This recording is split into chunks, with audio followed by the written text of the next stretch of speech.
ಧಾರ್ಮಿಕ ಕ್ಷೇತ್ರಗಳ ಪೈಕಿ ಧರ್ಮಸ್ಥಳ ಕ್ಷೇತ್ರ ಒಂದು ಅತ್ಯಂತ ಪಾವಿತ್ರತೆಯಾದಂಥ ಕ್ಷೇತ್ರ.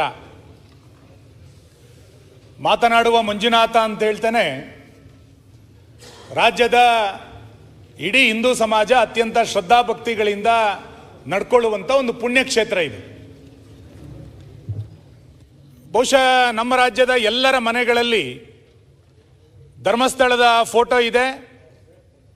ಧರ್ಮಸ್ಥಳವನ್ನು ಆರಾಧಿಸಿಕೊಂಡು ಬರ್ತಾ ಇರುವಂಥ ಸಾವಿರಾರು ಲಕ್ಷಾಂತರ ಕುಟುಂಬಗಳು ವರ್ಷಕ್ಕೆ ಒಂದು ಬಾರಿ ಆದರೂ ಕೂಡ ಧರ್ಮಸ್ಥಳಕ್ಕೆ ಹೋಗಿ ಬರುವಂಥ ಒಂದು ಪರಂಪರೆಯನ್ನು ಇಟ್ಕೊಂಡಿದ್ದಾರೆ. ಎಲ್ಲರ ಮನೆಗಳಲ್ಲಿ ಧರ್ಮಸ್ಥಳದ ಬಗ್ಗೆ ಅದರದೇ ಆದಂಥ ಒಂದು ನಂಬಿಕೆ, ಅದರದೇ ಆದಂಥ ಒಂದು ಶ್ರದ್ಧೆ ಇದ್ದೇ ಇದೆ. ಬಹುಶಃ ನಮ್ಮ ಅಜ್ಜನ ಕಾಲದಿಂದ ನಾವೆಲ್ಲರೂ ಕೂಡ ನನಗೆ ಗೊತ್ತಿದ್ದಂತೆ ಧರ್ಮಸ್ಥಳವನ್ನು ನಾವು ನೋಡ್ಕೊಂಡು ಬರ್ತಾ ಇರುವಂಥವ್ರು.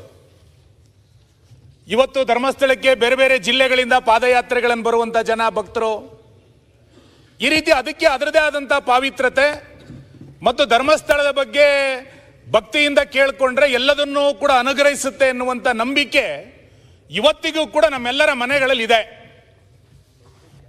ಇವತ್ತು ಆ ಧರ್ಮಸ್ಥಳ ಪುಣ್ಯಕ್ಷೇತ್ರ, ಧರ್ಮಸ್ಥಳ ಪ್ರಮಾಣ ಕ್ಷೇತ್ರ, ಮಾತನಾಡುವ ಮಂಜುನಾಥ ಅನ್ನುವಂಥ ಹೆಸರಿನಿಂದ ಪ್ರಸಿದ್ಧ ಆಗಿರುವಂಥ ಧರ್ಮಸ್ಥಳದ ಬಗ್ಗೆ ಕೆಲವು ತಿಂಗಳುಗಳಿಂದ ಬಹಳ ದೊಡ್ಡ ಪ್ರಮಾಣದಲ್ಲಿ ಒಂದು ಅಪಪ್ರಚಾರವನ್ನು ಮಾಡುವಂಥ ಒಂದು ಹುನ್ನಾರ ನಡೀತಾ ಇದೆ. ಇದ್ಯಾವುದೋ ಒಂದು ದಿನ ಯಾವುದೋ ಒಬ್ಬ ವ್ಯಕ್ತಿ ಮಾಡಿದ್ದೇನೆ ಅಂತಂದಿದ್ರೆ ಇವತ್ತಿಲ್ಲಿ ಚರ್ಚೆ ಮಾಡುವಂಥ ಅವಶ್ಯಕತೆಗಳಿರಲಿಲ್ಲ. ಆದರೆ ಅಪಪ್ರಚಾರ ನಿರಂತರವಾಗಿ ನಡೀತಾ ಒಂದು ಧಾರ್ಮಿಕ ನಂಬಿಕೆಯನ್ನ ದುರ್ಬಲಗೊಳಿಸುವಂತ ಪ್ರಯತ್ನವನ್ನ ಕೆಲವು ವ್ಯಕ್ತಿಗಳು ನಿರಂತರವಾಗಿ ಮಾಡ್ತಾ ಇದ್ದಾರೆ. ಸರ್ಕಾರ ಸಹಾನುಭೂತಿ ತೋರಿಸ್ತಾ ಇದೆಯೇನೋ ಅನ್ನುವಷ್ಟರ ಮಟ್ಟಿಗೆ ಅನುಮಾನಗಳು ನಿರ್ಮಾಣ ಆಗಿದೆ. ನಾನು ಧರ್ಮಸ್ಥಳದ ಪರಿಸರದಲ್ಲಿ ಆ ಸೌಜನ್ಯ ಅನ್ನುವಂಥ ಹೆಣ್ಣು ಮಗಳ ಸಾವೇನಾಯಿತು, ಅದಕ್ಕೆ ನ್ಯಾಯ ಒದಗಿಸಬೇಕು ಅನ್ನೋದ್ರ ಬಗ್ಗೆ ನಮ್ದು ಯಾರ್ದು ಕೂಡ ಬಿಜೆಪಿಯ ಕಡೆಯಿಂದ ಅಭ್ಯಂತರಗಳಿಲ್ಲ. ಆ ಹೆಣ್ಣು ಮಗಳಿಗೆ ನ್ಯಾಯ ಸಿಗಲೇಬೇಕು. ಅದಕ್ಕೆ ಇನ್ಯಾವುದಾದ್ರು ತನಿಖೆಯನ್ನು ತೆಗೆದುಕೊಂಡು ಬಂದು ಆ ಹೆಣ್ಣು ಮಗಳಿಗೆ, ಆ ಕುಟುಂಬಕ್ಕೆ ನ್ಯಾಯ ಕೊಡ್ಲಿಕ್ಕೆ ಬೇಕಾದಂಥ ಎಲ್ಲ ಪ್ರಕ್ರಿಯೆಯನ್ನು ನಾವೆಲ್ಲರೂ ಕೂಡ ಒಟ್ಟಾಗಿ ಸೇರಿ ಮಾಡೋಣ. ಅದ್ರ ಬಗ್ಗೆ ಭಿನ್ನಾಭಿಪ್ರಾಯಗಳಿಲ್ಲ. ಅದಕ್ಕೆ ಹಿಂದೆ CBI ತನಿಖೆ ಆಗಿತ್ತು, ಕೋರ್ಟ್ ತೀರ್ಪುಗಳೇನು ಬಂದಿತ್ತು, ನಾನು ಅದನ್ನು ಚರ್ಚೆ ಮಾಡ್ಲಿಕ್ಕೆ ಹೋಗೋದಿಲ್ಲ. ಆದರೆ ಅಭಿವ್ಯಕ್ತಿ ಸ್ವಾತಂತ್ರ್ಯ ಅನ್ನುವಂಥ ಹೆಸರಿನಡಿನಲ್ಲಿ ಧಾರ್ಮಿಕ ನಂಬಿಕೆಯ ಹರಣವನ್ನು ಮಾಡುವಂಥ ಪ್ರಕ್ರಿಯೆಗಳು ನಿರಂತರವಾಗಿ ನಡೀತಾ ಇದೆ. ನಮಗೆ ಅಭಿವ್ಯಕ್ತಿ ಸ್ವಾತಂತ್ರ್ಯ ಇದೆ, ನಾವು ಏನು ಬೇಕಾದ್ರೂ ಮಾತಾಡ್ಬೋದು, ನಮಗೆ ಅವಕಾಶ ಇದೆ ಅಂತ ಹೇಳ್ತಾ ಅದಕ್ಕೆಲ್ಲ ಒಂದು ಕಡೆ ಸಂವಿಧಾನದ ನೆರಳನ್ನು ತೆಗೆದುಕೊಂಡು ಬಂದು, ಕಾನೂನಿನ ನೆರಳನ್ನು ತೆಗೆದುಕೊಂಡು ಬಂದು ಯಾರನ್ನ, ಯಾವ ಕ್ಷೇತ್ರವನ್ನ ಎಷ್ಟು ಬೇಕಾದ್ರೂ ಅಪಮಾನ ಮಾಡಬಹುದು ಅನ್ನುವಷ್ಟರ ಮಟ್ಟಿಗೆ ದಿನದಿಂದ ದಿನಕ್ಕೆ ಈ ಪ್ರಕರಣಗಳು ವಿಜೃಂಭಿಸಲಿಕ್ಕೆ ಪ್ರಾರಂಭ ಆಗಿದೆ. ನನಗೆ ಪರಮೇಶ್ವರ್ ಅವರು ಗೃಹ ಸಚಿವರಾಗಿದ್ದಾರೆ. ಮಂಜುನಾಥನ ಇನ್ನೊಂದು ಹೆಸರೇ ಪರಮೇಶ್ವರ. ಇಷ್ಟು ಮಂಜುನಾಥನ ಬಗ್ಗೆ, ಧರ್ಮಸ್ಥಳ ಕ್ಷೇತ್ರದ ಬಗ್ಗೆ ಅಪಪ್ರಚಾರಗಳು ನಡೆದಾಗ ಒಂದು ಸರ್ಕಾರಕ್ಕೆ ಏನಾರು ಅನ್ನಿಸ್ಬೇಕಲ್ಲ. ನಮ್ಮ ರಾಜ್ಯದ ಒಂದು ದೇವಸ್ಥಾನ, ಇಡೀ ಕೋಟ್ಯಾಂತರ ಜನರ ಭಕ್ತರ ಕೇಂದ್ರ ಇದು. ಇದಕ್ಕೆ ಪ್ರತಿನಿತ್ಯ ಅಪಪ್ರಚಾರಗಳು ನಡೀತಾ ಇದೆ. ಒಂದು ಗುಂಪು ವ್ಯವಸ್ಥಿತ ಪಿತೂರಿಯನ್ನು ಮಾಡ್ತಾ ಇದೆ ಅಂತ, ಪಿತೂರಿ ಅನ್ನುವಂಥ ಶಬ್ದವನ್ನೇ ಬಳಸ್ತೇನೆ ನಾನು. ಪಿತೂರಿಯನ್ನು ಮಾಡ್ತಾ ಇದೆ. ಇದಕ್ಕೆಲ್ಲರ ಕಡೆ ಕಡಿವಾಣ ಹಾಕಬೇಕು ಅಂತೇಳಿ ಸರ್ಕಾರಕ್ಕೆ ಅನ್ನಿಸ್ಲೇ ಇಲ್ಲ. ಪ್ರತಿದಿನ ಒಬ್ರಲ್ಲ ಒಬ್ರು ಬರ್ತಾರೆ, ನಾನೊಂದಿಷ್ಟು ಸಾಕ್ಷಿ ಕೊಡ್ತೀನಿ ಅಂತ ಹೇಳ್ತಾರೆ. ನಾಳೆ ಇನ್ನೊಬ್ಬ ಬರ್ತಾನೆ, ಇನ್ನೊಂದಿಷ್ಟು ಗುಂಡಿ ತೆಗಿಬೇಕು ಅಂತ ಹೇಳ್ತಾನೆ. ಹಿಂಗೆಲ್ಲ ಒಂದಿಷ್ಟು ದಿನನಿತ್ಯ ನಡೀತಾ ಇದೆ. ಇವತ್ತು ಕೂಡ ಇನ್ಯಾರೋ 2 ಜನ ಬಂದಿದ್ದಾರೆ ಅಂತೇಳಿ ನಾನು ಪತ್ರಿಕೆಗಳಲ್ಲಿ ನೋಡಿದೆ. ಸತ್ಯ ಅಲ್ಲಿ ಏನಾರ ಘಟನೆಗಳಾಗಿದ್ರೆ ಸತ್ಯ ಹೊರಗೆ ಬರಬೇಕು ಅನ್ನೋದ್ರ ಬಗ್ಗೆ ಯಾರ್ದು ಕೂಡ ಭಿನ್ನಾಭಿಪ್ರಾಯಗಳಿಲ್ಲ.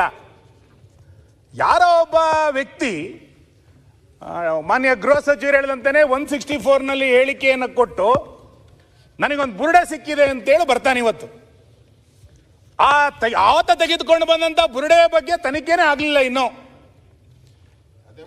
ಅದೇ ಬುರುಡೆ, ಹೊಸ ಬುರುಡೆಯ ಬಗ್ಗೆ, ಹೊಸ ಗುಂಡಿಗಳ ಬಗ್ಗೆ ಇವತ್ತು ತನಿಖೆಗಳು ನಡೀಲಿಕ್ಕೆ ಪ್ರಾರಂಭ ಆಗಿದೆ. ಆ ವ್ಯಕ್ತಿ ಇಲ್ಲಿ ಅಸಹಜ ಸಾವುಗಳಾಗಿದೆ, ಅದರ ಹೆಣವನ್ನು ನಾನು ಊದ್ದಿದ್ದೀನಿ ಅಂತ ಹೇಳಿದಾಗ ಮಂಗಳೂರಿನ SP ಅವರು ಹೇಳಿಕೆಯನ್ನು ಕೊಟ್ಟರು.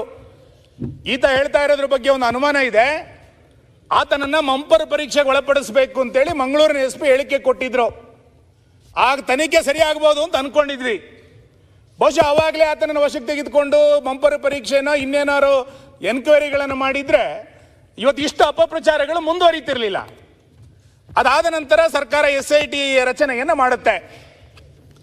ನಾನು SIT ರಚನೆಯನ್ನ ಸ್ವಾಗತವನ್ನು ಮಾಡ್ತಾ, ಒಂದು ತನಿಖೆ ಹೇಗೆ ಹೋಗ್ಬೇಕು ಅಧ್ಯಕ್ಷರೇ? ಪ್ರತಿನಿತ್ಯ ಆ ಮುಸುಕುದಾರಿ ಅಥವಾ ಅನಾಮಿಕ ಅಥವಾ ನೀವು ಹೆಸರಿಟ್ಟಿರುವಂಥ Bhima 1 point 2 point 3 point 4 point ಅಂತೇಳಿ 13 ಪಾಯಿಂಟ್ಗಳನ್ನು ತೋರಿಸ್ತಾನೆ.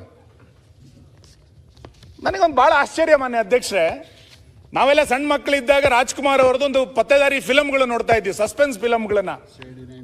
ಆ CID 999, ಆಮೇಲೆ ಥ್ರಿಲ್ಲರ್ ಸಸ್ಪೆನ್ಸ್ ಪಿಕ್ಚರ್ ಹಿಂಗೆಲ್ಲ ನೋಡ್ತಾ ಇದ್ವಿ.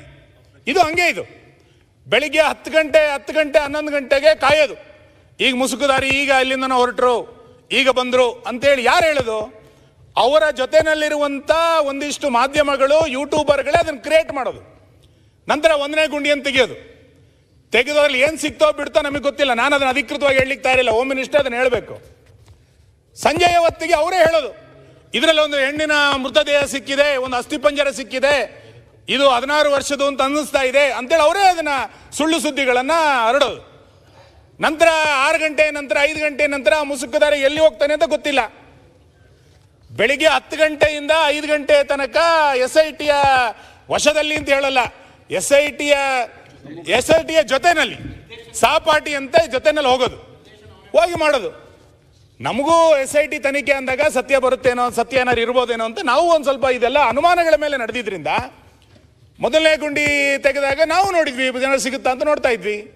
ಸಂಜೆ 6 ಗಂಟೆ ಹೊತ್ತಿಗೆ ಏನೋ ಸಿಕ್ತು ಅಂತ ಅಪಪ್ರಚಾರಗಳನ್ನು ನಡೆಸಿದ್ರು. 6:30 7 ಗಂಟೆ ನಂತರ ಏನೂ ಸಿಕ್ಕಿಲ್ಲ ಅಂತೇಳಿ ಸುದ್ದಿಗಳು ಪ್ರಕಟ ಆಗ್ಲಿಕ್ಕೆ ಶುರು ಆಯಿತು. 2ನೇ ದಿನ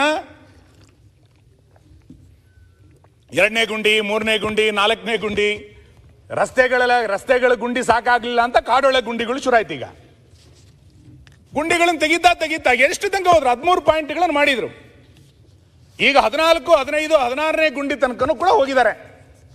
13ನೇ ಗುಂಡಿನಲ್ಲಿ ಏನೋ ಇದೆ ಎನ್ನುವಂತ ಒಂದು ದೊಡ್ಡ ಚಿತ್ರಣವನ್ನ ಇಡೀ ದೇಶದಲ್ಲಿ, ಇಡೀ ರಾಜ್ಯದಲ್ಲಿ ಪ್ರಚಾರ ಮಾಡಿದ್ರು.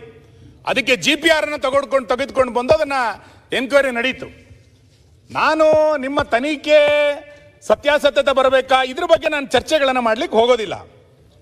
ಆದರೆ ಆ ಮುಸುಕುದಾರಿ ನಿಮ್ಮ ಡಿಪಾರ್ಟ್ಮೆಂಟಿಗೆ ಮಂಕು ಕರೆಯುವ ರೀತಿಯಲ್ಲಿ ಮಾಡ್ತಾ ಇದ್ದಾರೆ. ನೀವು ಮೊನ್ನೆ 0 ಅವರಲ್ಲಿ ರೈಸ್ ಮಾಡಿದಾಗ ಹೇಳಿದ್ರೆ ನಮಗೆ ಅವ್ರು ಎಷ್ಟು ಹೇಳ್ತಾರೋ ಅಂತೇಳಿ ಅಷ್ಟು ಗುಂಡಿಗಳನ್ನು ತೆಗಿಲಿಕ್ಕೆ ಆಗಲ್ಲ ಅನ್ನುವಂಥ ಹೇಳಿಕೆಯನ್ನು ಸದನದಲ್ಲಿ ನೀವು ಮಾಡಿದಿರಿ. ಆದರೆ ಇದು ಎಲ್ಲಿಯ ತನಕ ನಡೀತದೆ? ಇದಕ್ಕೊಂದು ಕಾಲಮಿತಿ ಇಲ್ವಾ?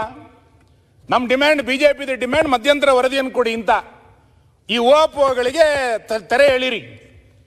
ಒಂದು ಮಧ್ಯಂತರ ವರದಿಯನ್ನು ಕೊಡಿ. ಸದನ ನಡೀತಾ ಇರುವಂಥ ಸಂದರ್ಭದಲ್ಲಿ 12-13 ದಿನಗಳ ಕಾಲ ಚರ್ಚೆ ಆಗಿದೆ.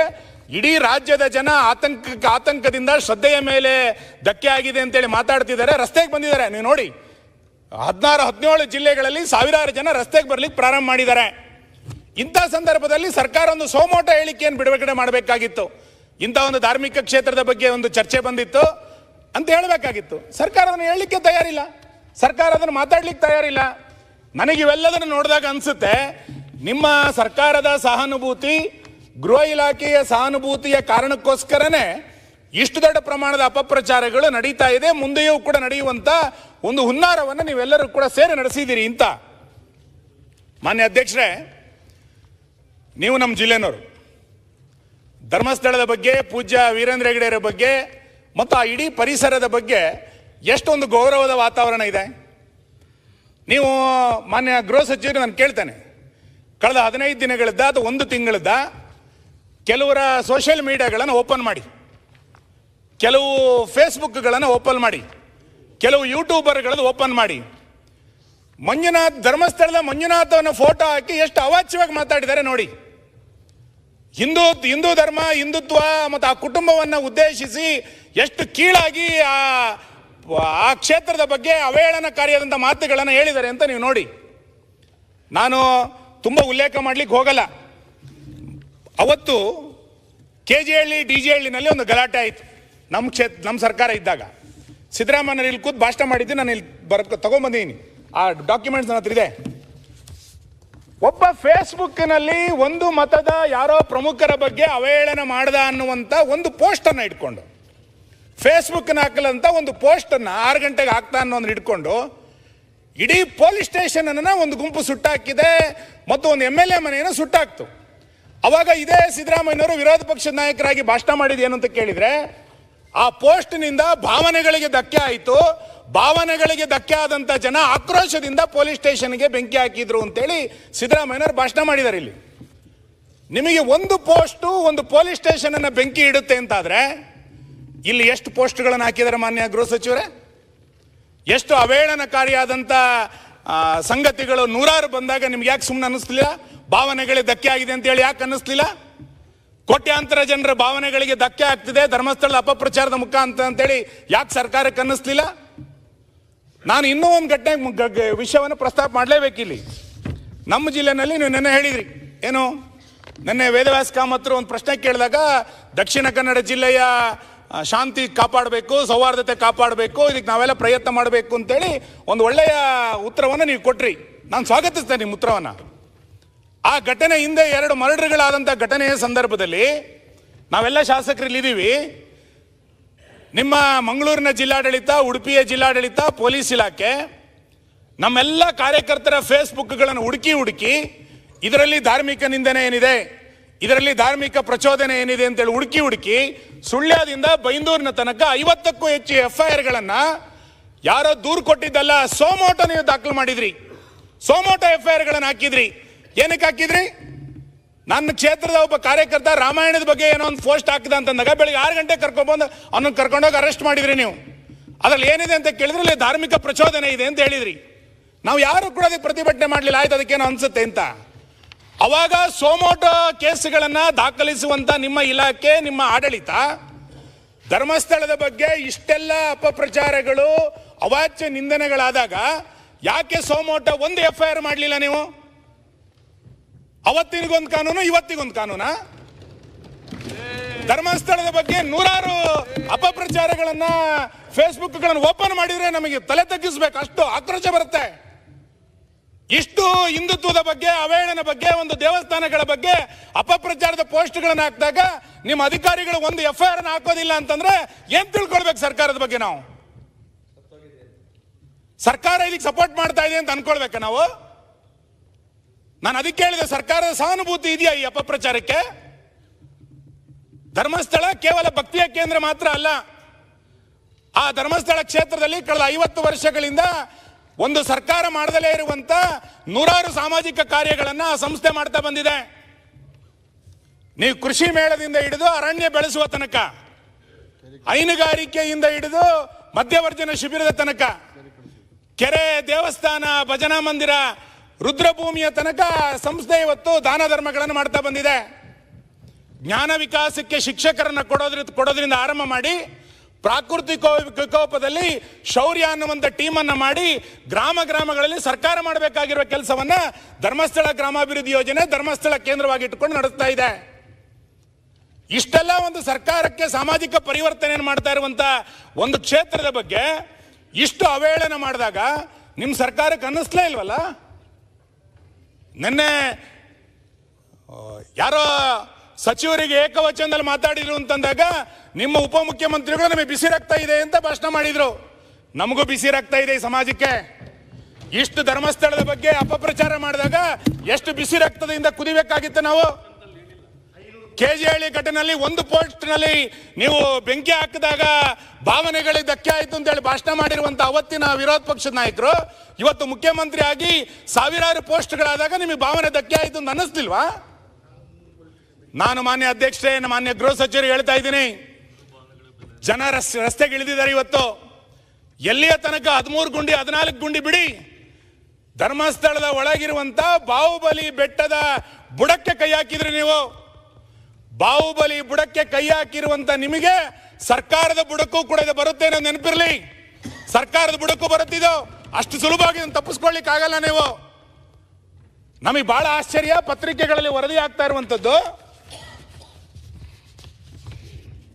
ನಮ್ಮ ಜಿಲ್ಲೆನಲ್ಲೇ ಸರ್ಕಾರಿ ಕೆಲಸವನ್ನು ಮಾಡಿದಂಥ ಒಬ್ಬ ಹಿರಿಯ ಅಧಿಕಾರಿ ಈಗ ನಿಮ್ಮ ಪಾರ್ಟಿನಲ್ಲಿ ಸೇರಿ ಜನಪ್ರತಿನಿಧಿ ಆದ ನಂತರ ಒಂದು ಎಡಚರರು ಉಳಿದಂಥವರು ಬೇರೆ ಬೇರೆ ಹೆಸರಿನಲ್ಲಿ ಸಂಘ ಸಂಸ್ಥೆಗಳನ್ನು ಕಟ್ಟಿಕೊಂಡು ಇದರ ಬಹಳ ದೊಡ್ಡ ಪ್ರಮಾಣದಲ್ಲಿ ಈ ಷಡ್ಯಂತ್ರವನ್ನು ನಡೆಸಿದ್ದಾರೆ ಅಂತೇಳಿ ಪತ್ರಿಕೆಗಳಲ್ಲಿ ವರದಿಯಾಗಿದೆ. ನಮಗೆ ಬಹಳ ಆಶ್ಚರ್ಯ ಆಗೋದು, ಆಯ್ತಪ್ಪ ಅಲ್ಲಿರುವಂಥ ಯಾರೋ ಯುವಕರು ಇದಕ್ಕೆ ಮಾಡ್ತಿದ್ದಾರೆ, ಆಯಿತು ಮಾಡಿ. ಧರ್ಮಸ್ಥಳದಲ್ಲಿ ಉಜಿರೆನಲ್ಲಿ ಯಾವುದೋ ಇದನ್ನ ಪ್ರತಿರೋಧವನ್ನು ಅಲ್ಲಿ ಸ್ಥಳೀಯರು ವ್ಯಕ್ತ ಮಾಡಿದಾಗ SDPI ಏನು ಸಂಬಂಧ ಸ್ವಾಮಿ? SDPIನವ್ರು ಏನು ಯಾಕೆ ಪ್ರತಿಭಟನೆ ಮಾಡಬೇಕು? ಅದಕ್ಕೆ ಧರ್ಮಸ್ಥಳಕ್ಕೂ SDPIಗೂ ಏನು ಸಂಬಂಧ? ಧರ್ಮಸ್ಥಳದಲ್ಲಿ ಯಾವುದೋ ಘಟನೆಗಳಾದಾಗ SDPIನವ್ರು ಪ್ರತಿಭಟನೆ ಮಾಡ್ತಾರೆ ಅಂತಂದ್ರೆ ಇದರಿಂದ ಯಾರ್ಯಾರಿದ್ದಾರೆ ಅಂತ ಹೇಳಬೇಕಲ್ಲ ನೀವು. ಇದರಿಂದ ನಡೀತಾ ಇರುವಂಥ ಹುನ್ನಾರ ಏನು ಅನ್ನೋದು ನೀವು ಸ್ಪಷ್ಟ ಮಾಡಬೇಕಲ್ಲ. ಎಲ್ಲಿಯ ತನಕದ ಆಕ್ರೋಶವಾದಂಥ ಮಾತುಗಳನ್ನು ಆಡಿದ್ರೂ ಕೂಡ ಈ ಸರ್ಕಾರ ಕಣ್ಣು ಮುಚ್ಚಿ ಕುಳಿತುಕೊಳ್ಳುತ್ತೆ ಅಂತಂದ್ರೆ, ಅಲ್ಲಿರುವಂಥ ಒಬ್ರು ಹೇಳ್ತಾರೆ ಧರ್ಮಸ್ಥಳಕ್ಕೆ ನಾವು JCBಯನ್ನು ನುಗ್ಗಿಸ್ತೇವೆ, ಧರ್ಮಸ್ಥಳಕ್ಕೆ ನುಗ್ಗುತ್ತವೆ ಅನ್ನುವಂಥ ಹೇಳಿಕೆಗಳನ್ನು ಕೊಟ್ಟಾಗಲೂ ಕೂಡ ನಿಮ್ಮ ಸರ್ಕಾರ ಮಾತಾಡೋದಿಲ್ಲ. ಯಾಕೆ? ಯಾರು ಬೇಕಾದ್ರೂ ಧರ್ಮಸ್ಥಳಕ್ಕೆ ನುಗ್ಗಬಹುದು, JCB ಹಾಕ್ಬೋದು ಅಂತ ಅನ್ಕೊಂಡಿದ್ದೀರಾ? ಸಮಾಜ ರಸ್ತೆಗಿಳಿದಿದೆ ಇವತ್ತು. ಧರ್ಮಸ್ಥಳದ ಬಗ್ಗೆ ಮಾತಾಡಬೇಡಿ ಅಂತ ನಾವು ರಿಕ್ವೆಸ್ಟ್ ಮಾಡ್ತಾ ಇರೋದು. ಅಪಪ್ರಚಾರಗಳನ್ನು ಮಾಡೋರನ್ನ ಕಂಟ್ರೋಲ್ ಮಾಡಿ ಅಂತ ನಾನು ವಿನಂತಿ ಮಾಡ್ತಾ ಇದ್ದೇನೆ. ಮಾನ್ಯ ಗೃಹ ಸಚಿವರು ಮೊನ್ನೆ ಹೇಳಿದರು SITಯ ತನಿಖೆನಲ್ಲಿ ನಾವು ಮಧ್ಯಪ್ರವೇಶ ಮಾಡೋದಿಲ್ಲ ಅಂತ. ನಾವು ತನಿಖೆನಲ್ಲಿ ಮಧ್ಯಪ್ರವೇಶ ಮಾಡಿ ನಾವು ಹೇಳಲೇ ಇಲ್ಲ. ತನಿಖೆ ಹಿಂಗೆ ಆಗಬೇಕು ಅಂತೇಳಿ ನಾವು ಕೂಡ ಆಗ್ರಹ ಮಾಡ್ತಾ ಇಲ್ಲ. ಆದರೆ ಅಪಪ್ರಚಾರದ ಬಗ್ಗೆ ನಿಮ್ಮ ಸರ್ಕಾರದ ನಿಲುವೇನು? ನಿಮ್ಮ ಇಲಾಖೆ ಯಾಕೆ ಅಪಪ್ರಚಾರದ ಬಗ್ಗೆ ಇವತ್ತು ತಲೆ ಕೆಡಿಸ್ಕೊಳ್ತಾ ಇಲ್ಲ? ನೀವು ಅಪಪ್ರಚಾರದ ಬಗ್ಗೆ ಕಳೆದ 15 ದಿನಗಳಿಂದ ಅಥವಾ ಕಳೆದ 1.5-2 ತಿಂಗಳಿಂದ ಇಷ್ಟು ದೊಡ್ಡ ಪ್ರಮಾಣದ ಅಪಪ್ರಚಾರಗಳು ನಡೆದರೂ ಕೂಡ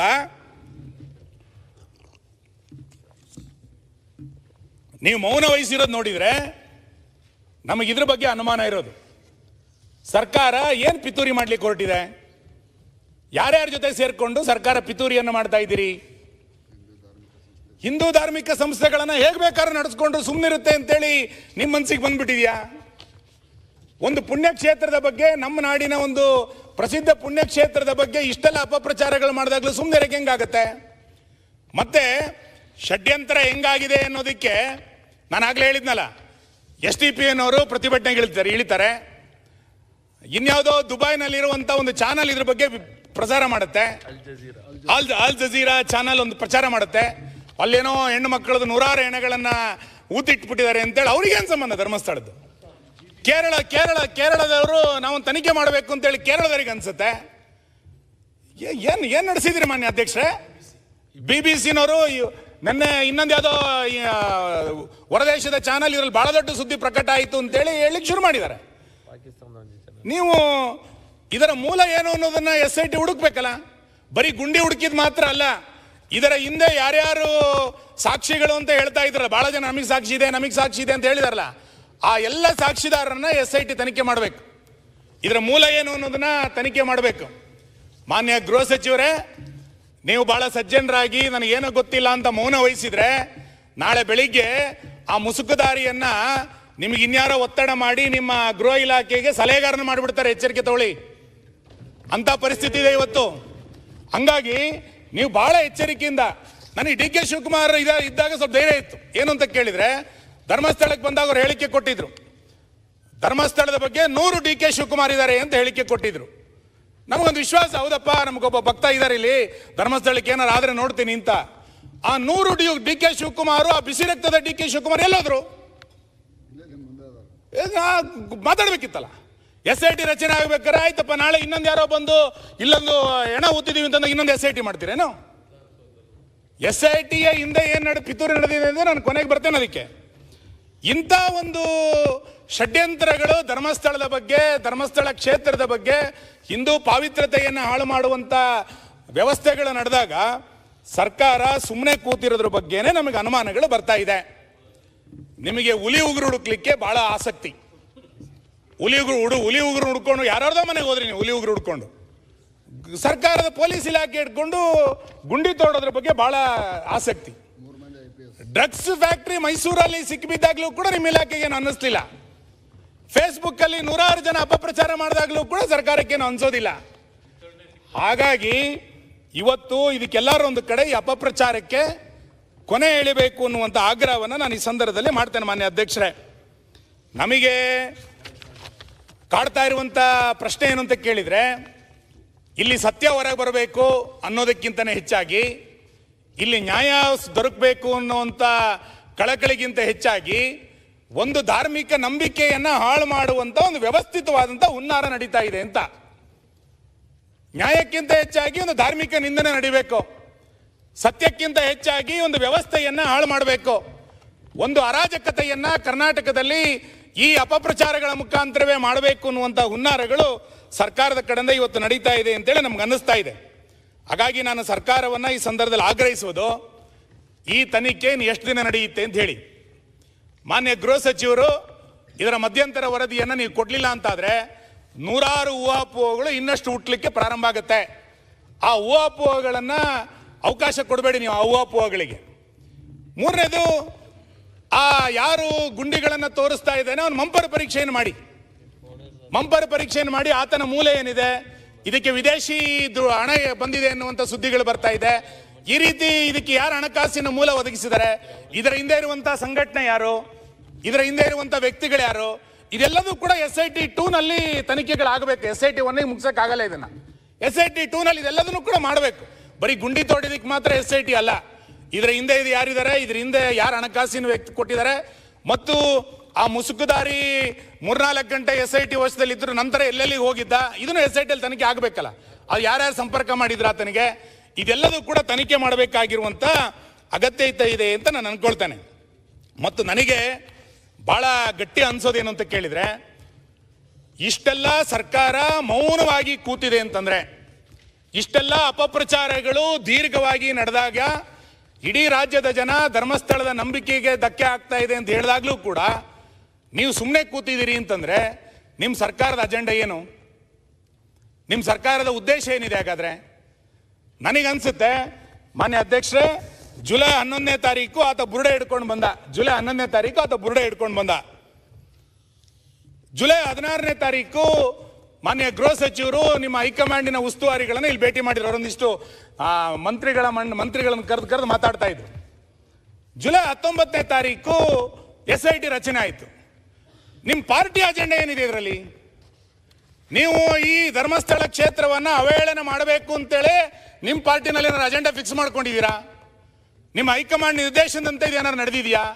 ಇದು ಇಂಡಿ ಒಕ್ಕೂಟದ ಏನಾರು ಅಜೆಂಡಾನ, ಪಿತೂರಿನ ಇದು ನಿಮ್ಮ ಪಾಪದ ಕೂಸ ಇದು ಗೊತ್ತಾಗಬೇಕಲ್ಲ. ಯಾಕೆ ಅಂತ ಹೇಳಿದ್ರೆ ಕೇರಳದವರು ಇದ್ರ ಬಗ್ಗೆ ಮಾತಾಡ್ತಾರೆ, ಯಾರೋ STP ಇದ್ರ ಬಗ್ಗೆ ಮಾತಾಡ್ತಾರೆ, ಇನ್ಯಾರೋ ಒಬ್ಬ MP ಅವ್ರು ಮಾತಾಡ್ತಾರೆ ಅಂತಂದಾಗ ಮುಗಿಸ್ಬಿಡ್ತೀನಿ ಸರ್, ಮುಗಿಸ್ಬಿಡ್ತೀನಿ. ನೀವು ಆಮೇಲೆ ಇಂಟರ್ವ್ಯೂನ್ ಆಗಿ ನಾನು ಮುಗಿಸ್ತೀನಿ. SIT ಶುರು ಆದಾಗ ನೀವು ಇಂಟರ್ವ್ಯೂನ್ ಆಗಬೇಕಿತ್ತು, ಈಗ ಅವ್ರು ಮುಗಿಸ್ಲಿ ಆಮೇಲೆ ಇಂಟರ್ವ್ಯೂನ್ ಆಗ್ರಿ. ಆಯ್ತಾಯ್ತಪ್ಪ ಸರ್, ಆಮೇಲೆ ಮಾತಾಡ್ರಿ ಸರ್. ನೀವು ಈಗ ಅವರ ಭಾವನೆ, ಅರ್ಥ, ನೋವು, ಧರ್ಮಸ್ಥಳದ ವಿಚಾರ ನಮಗೂ, ಅವ್ರೇನು ಹೇಳ್ತಿರಲ್ಲ, ಇಂಥ DK ಶಿವಕುಮಾರ್ 100 ಜನ ಇದ್ದಾರೆ ಅಂತ, I believe in it.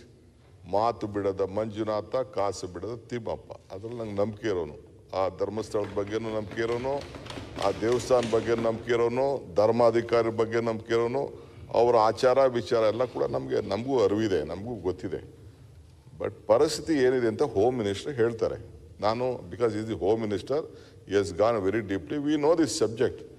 But what made us happen, ಯಾಕೆ ಇದಾಯ್ತು? ನಿಮ್ಗಿನ್ನ ಜಾಸ್ತಿ ಇಲ್ಲಿ ನಾವು ಮಾತಾಡೋ 4 ಜನ ಅಲ್ಲ, ಲಕ್ಷಾಂತರ ಜನ ಭಕ್ತಾದಿಗಳು ಇವತ್ತು ಇಡೀ ದೇಶದಲ್ಲೇ ಎಲ್ಲೂ ಅನ್ನದಾಸೋಹ ಪ್ರಾರಂಭ ಮಾಡದೇ ಇದ್ದಾಗ ಅಲ್ಲಿ ಒಂದು ಪರಂಪರೆ ಪ್ರಾರಂಭ ಮಾಡಿದ್ದು ಕೂಡ ನಮಗೆ ಅರಿವಿದೆ.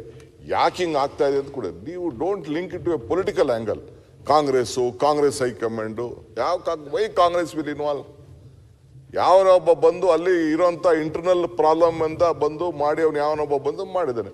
ಡೆಫಿನೆಟ್ಲಿ ನಿಮ್ಗಿನ್ನ ಜಾಸ್ತಿ ನಮ್ಮ ಪಾರ್ಟಿಲೇ ಕೂಡ, ಇನ್ಕ್ಲೂಡಿಂಗ್ ಶಿವಲಿಂಗೇಗೌಡರು ಇರ್ಬೋದು, ನಮ್ಮ ರೈ ಇರ್ಬೋದು, ಇವರೆಲ್ಲ ಸೇರಿಕೊಂಡು ನಮ್ಮ ಪೊಲಿಟಿಕಲ್ ಪಾರ್ಟಿಲೂ ಕೂಡ CLP ಮೀಟಿಂಗಲ್ಲಿ we are very firm that ಆ ಧರ್ಮಸ್ಥಳದ ಗೌರವ ಏನಿದೆ, ಧಾರ್ಮಿಕವಾದಂಥ ಗೌರವ, ಯಾಕೆಂದರೆ ಭಕ್ತನಿಗೂ ಭಗವಂತನಿಗೂ ಇರೋಂಥ ಸಂಬಂಧದಲ್ಲಿ ಯಾವ ಸಂದರ್ಭ ಕೂಡ ನಾಶ ಆಗಬಾರ್ದು.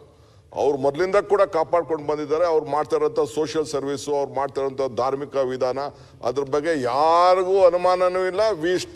V support Karnataka Congress government is committed to stand by their philosophical work and ಧಾರ್ಮಿಕವಾದಂಥ ವರ್ಕ್ಗೆ ರಕ್ಷಣೆ ಕೊಡಲಿಕ್ಕೆ ನಾವು ಬದ್ಧವಾಗಿದ್ದೀವಿ. ಕೆಲವರು ಬಂದು ಹೇಳಿದ್ದಾರೆ, ಕೋರ್ಟಲ್ಲಿ ಹೋಗಿ ಹೇಳಿದ್ದಾರೆ. ಕೋರ್ಟಲ್ಲಿ ಹೇಳಿದ ಸುಮ್ಮನೆ ಹೋಮ್ ಮಿನಿಸ್ಟರ್ ಅದಕ್ಕಿರ್ಕೊಂಡು ಒಂದು ಸರ್ಕಾರ ಸುಮ್ಮನೆ ಕೂತ್ಕೊಳ್ಳೋಕ್ಕಾಗ್ತದ? ದಟ್ ಅದೇ honourable home minister will reply. I am telling you still now we know ಧರ್ಮಸ್ಥಳದ ವೀರೇಂದ್ರ ಹೆಗ್ಗಡೆ ಅವರಾಗಲಿ, ಅವರ ಪರಂಪರೆ ಆಗಲಿ, ಆ ದೇವಸ್ಥಾನ ಆಗಲಿ, ಅವ್ರ ಧಾರ್ಮಿಕ ವಿಚಾರ ಆಗಲಿ, ಧರ್ಮ ಆಗಲಿ, ಅದ್ರ ಬಗ್ಗೆ ನಮಗೂ ನಿಮ್ಗೆ ಎಷ್ಟು ಕಾಳಜಿ ಇದೆ ಅದಕ್ಕಿಂತ ಒಂದು ರೌಂಡ್ ಜಾಸ್ತಿನೇ ಇದೆ. ಅದು ಕೂಡ ತಮ್ಮ ತಲೆಯಲ್ಲಿರಲಿ. ವರ್ಕ್ ನೀವು ಹೇಳ್ತಾ ಇದ್ದೀರಿ ನಿಜ. ಈಗ ಸೋಷಿಯಲ್ ಮೀಡಿಯಾ ಬಂದ್ಬಿಟ್ಟಿದೆ. ಸೋಷಿಯಲ್ ಮೀಡಿಯಾ ಯಾರು ಅಲ್ಲಲ್ಲ ಹೇಳ ಸೋಷಿಯಲ್ ಮೀಡಿಯಾ ಬಂದ್ಬಿಟ್ಟಿದೆ. ಸೋಷಿಯಲ್ ಮೀಡಿಯಾ ಬಂದ್ಬಿಟ್ಟಿದೆ, ಮಾಡ್ತಾ ಇದೆ. ಏನ್ ಮಾಡಕ್ಕಾಗ್ತದೆ? ನಿಮ್ಗೆ ಈ ಸಹಾನುಭೂತಿ ಅಪಪ್ರಚಾರ ಮಾಡಬೇಕಿದ್ದೀರಿ, ಪ್ರಶ್ನೆ ಬರ್ತಿರ್ಲಿಲ್ಲ. ಶಿವಕುಮಾರ್ ಅವರೇ, ತಾವು ಒಂದೇ ನಿಮಿಷ, ತಾವು ಬಹಳ ರೋಷಾವೇಶದಿಂದ ಹೇಳಿದ್ದೀರಾ. ರೋಷ ಇಲ್ಲಪ್ಪ, ದ್ವೇಷದಿಂದನೂ ಹೇಳಿದ್ದೀರಾ. ದ್ವೇಷ ಇಲ್ಲ, ಬಹಳ ನಮ್ರತೆಯಿಂದ ಮಾತಾಡ್ತಾ ಇದ್ದೀರಾ. ಬಹಳ ಖಡಕ್ಕಾಗಿ ಹೇಳಿದ್ದೀರಾ. ರೋಷ ಬೇಡ, ಖಡಕ್. So my stand on Dharmasthala, my stand on Manjunatha, my belief on Manjunatha. ಆದ್ರೆ ಶಿವಕುಮಾರ್ ಇಂಗ್ಲಿಷ್ ಅಲ್ಲಿ ಒಂದು ಸೆಂಟೆನ್ಸ್ ಇದೆ, proof of pudding is in eating ಅಂತ. ನಿಮ್ಮ ಒಟ್ಟು ನಡವಳಿಕೆ, ಈ ಸರ್ಕಾರದ ನಡವಳಿಕೆ, SIT ಬೇಡ, ದಕ್ಷಿಣ ಕನ್ನಡ ಪೊಲೀಸ್ ಅವರೇ ದಕ್ಷರಿದ್ದಾರೆ, ಅವ್ರಿಗೆ ಇದಿದೆ ಅಂತ ಹಿಂದಿನ ದಿವಸ ಹೇಳಿ, ಮಾರನೇ ದಿವಸ SIT ಪ್ರಾರಂಭ ಮಾಡಿ, ಅವನ್ ತೋರ್ಸಿಕ್ಕಿಂತ ಜಾಸ್ತಿ ಇವಾಗ ಏನ್ ಹೇಳ್ತದೆ ಅಲ್ಲೆಲ್ಲ ಹೋಗಿ ಅಳಿತಾ ಇದ್ದೀರಲ್ಲ. ಈ proof of pudding is eating ಅನ್ನೋದು ಇಲ್ಲಿ ಬರ್ತದೆ. DK ಶಿವಕುಮಾರ್ ಉಪಮುಖ್ಯಮಂತ್ರಿ ಆಗಿ ಹೇಳಿದಾರೋ, ಒಬ್ಬ ಭಕ್ತನಾಗಿ ಹೇಳಿದಾರೋ ನನ್ಗೆ ಅರ್ಥ ಆಗೋದಿಲ್ಲ. ಆದ್ರೆ ನಿಮ್ಮ ಮಾತಿಗೆ, ನಿಮ್ಮ ಭಾವನೆಗೆ, ಇವ ಆಗ್ತಾ ಇರೋ ನಡವಳಿಕೆಗೆ ಏನು ಸಂಬಂಧ ಇಲ್ಲ. ಎಲ್ಲ ಸಂಪೂರ್ಣ ಆಪೋಸಿಟ್ ಆಗ್ತಾ ಇದೆ. ಹೂ ಇಸ್ ಡೈರೆಕ್ಟಿಂಗ್ SIT ಯಾರು ಡೈರೆಕ್ಷನ್ ಕೊಡ್ತಾ ಇರೋದು? ಆಮೇಲೆ SITಗೆ ಮಿನಿಮಮ್ ಕಾಮನ್ ಸೆನ್ಸ್ ಇರಬೇಕು. ಆ ವ್ಯಕ್ತಿನ ತನ್ನ ಕಸ್ಟಡಿಯಲ್ಲಿ ದಿವಸ ಹೋಗ್ಬಿಟ್ಟು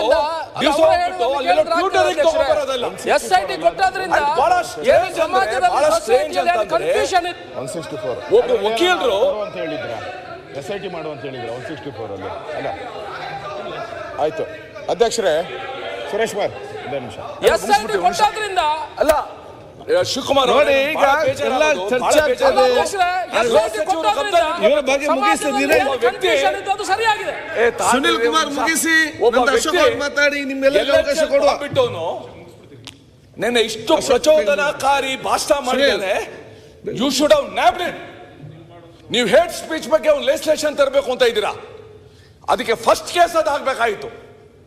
ಎಂತ ನುಗ್ಗುತ್ತೀವಿ ನಾವು, ಧರ್ಮಸ್ಥಳಕ್ಕೆ ನುಗ್ಗಿಸ್ತೀವಿ, ಇಡೀ ರಾಜ್ಯ ನುಗ್ಗುತ್ತೆ. What is this? How can you allow such ಒಂದು ಇನ್ಫ್ಲಮೇಟರಿ ಒಂದು ಸ್ಪೀಚ್ ಮಾಡ್ಲಿಕ್ಕೆ ಏನ್ ಮಾಡ್ತೀರಾ? ಅದಕ್ಕೋಸ್ಕರ DK ಶಿವಕುಮಾರ್ ಅವರೇ, ನಿಮ್ಮ ಮಾತನ್ನ ನಾನು ಗಂಭೀರವಾಗಿ ಕೇಳಿದ್ದೀನಿ. ಐ ಅಪ್ರಿಶಿಯೇಟ್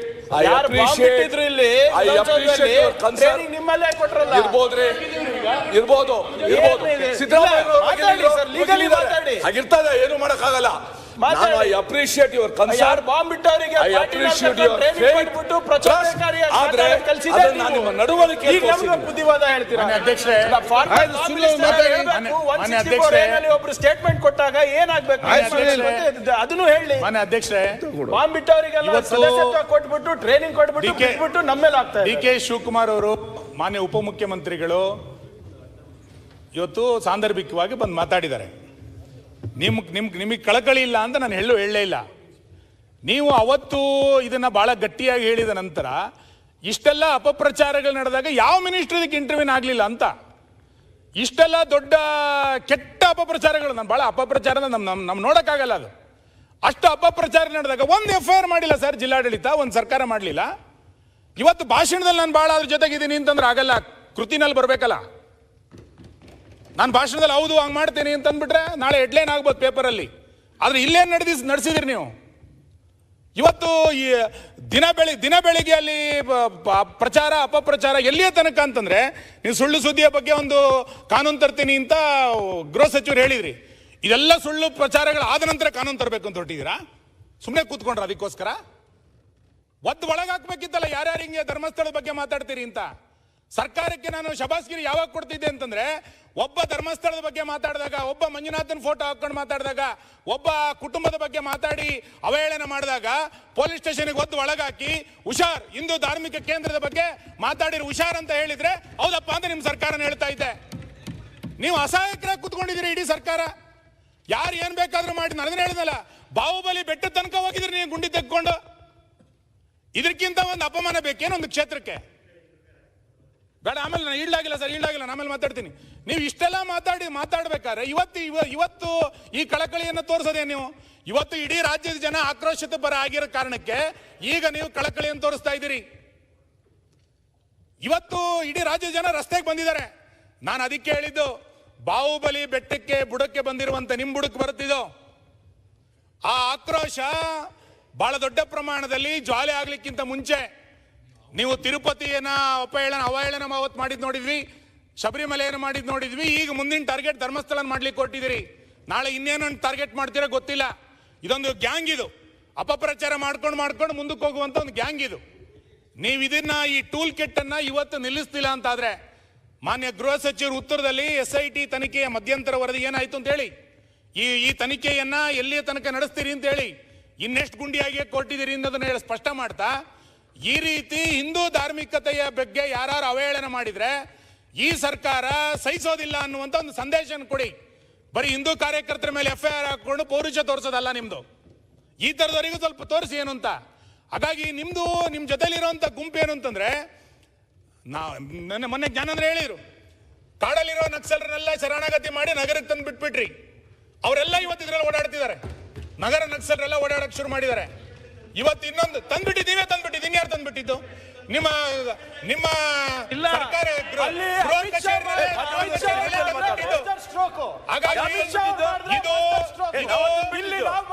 ಕಾಂಗ್ರೆಸ್ ಪಕ್ಷದ ಅಜೆಂಡಾ ಯಾಕೆಂದ್ರೆ ನಡೆದಿದೆ. ಈಗ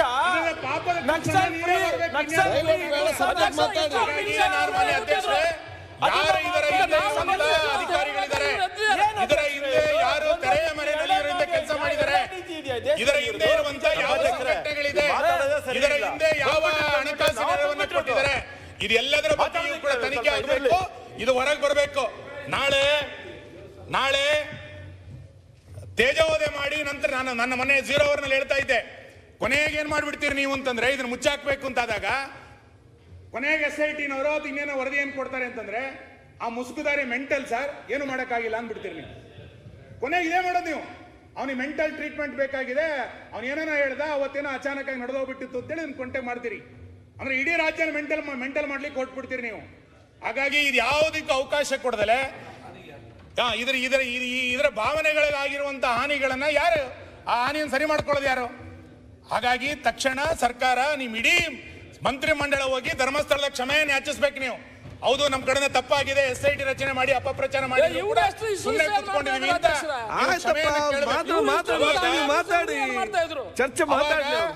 ನಿಮ್ಮ ಸರ್ಕಾರದ ಬಗ್ಗೆ, ಹೌದಪ್ಪ ನಮ್ಮ ಧಾರ್ಮಿಕ ಕ್ಷೇತ್ರದ ಬಗ್ಗೆ ಈ ಸರ್ಕಾರಕ್ಕೂ ಕೂಡ ನಂಬಿಕೆ ಇದೆ ಎನ್ನುವಂತ ವಿಶ್ವಾಸ ನಿರ್ಮಾಣ ಆಗುತ್ತೆ. ಹಾಗಾಗಿ ಒಂದು ವಿಶ್ವಾಸದ ಹೆಜ್ಜೆಯನ್ನ ಸರ್ಕಾರ ಇಡಬೇಕು. ಇನ್ನ ಯಾವುದೇ ವ್ಯಕ್ತಿ, ಯಾವುದೇ ಸಂಘಟನೆ, ಯಾವುದೇ ಪಿತೂರಿ ಹಿಂದೂ ಧಾರ್ಮಿಕ ಕ್ಷೇತ್ರದ ಬಗ್ಗೆ ಅವಹೇಳನ ಮಾಡುವಂತ ಪ್ರಕ್ರಿಯೆಗೆ ನೀವು ಒಂದು ದಿಟ್ಟ ಹೆಜ್ಜೆಯನ್ನ ಸರ್ಕಾರ ಇಡಬೇಕು ಅಂತೇಳಿ ನಾನು ಆಗ್ರಹಿಸ್ತೇನೆ. ಸನ್ಮಾನ್ಯ ಅಧ್ಯಕ್ಷರೇ, ನಾವು ರಾಮಲಿಂಗ ರೆಡ್ಡಿ ಧಾರ್ಮಿಕ ಸಚಿವರು ಆಮೇಲೆ ಉತ್ತರ ಕೊಡ್ಲಿ. ಉತ್ತರ ಆಮೇಲೆ ಕೊಡ್ಲಿ, ಅವರು ಉತ್ತರ ಕೊಡ್ಲಿ ಆಮೇಲೆ. ಮೈಕ್ ಯೂಟ್ಯೂಬರ್ಸ್ ಮೇಲೆ ಏನಾಗಿತ್ತು, ಟಿಕೆಟ್ ಮಾಡಿದ್ಯಾರು? ನಾವು ಮಾಡಿದ್ದು, ಹೈಕೋರ್ಟ್ ಮಾಡಿದ್ದದು. ಅದರಿಂದ ನಮ್ಮ ಗೃಹ ಮಂತ್ರಿ ಯಾರಾದ್ರೂ ಮಾಡ್ಲಿ. ಕಾನೂನು ಪ್ರಕಾರ ಅಲ್ಲ ವೆಕೆಟ್ ಮಾಡ್ಬೋದು ಅಲ್ಲ ವೆಕೆಟ್ ಇವರೆಲ್ಲರಿಗಿಂತ ಜಾಸ್ತಿ ಈ ರೀತಿ ಸಮರ್ಥನೆ ಮಾಡಿ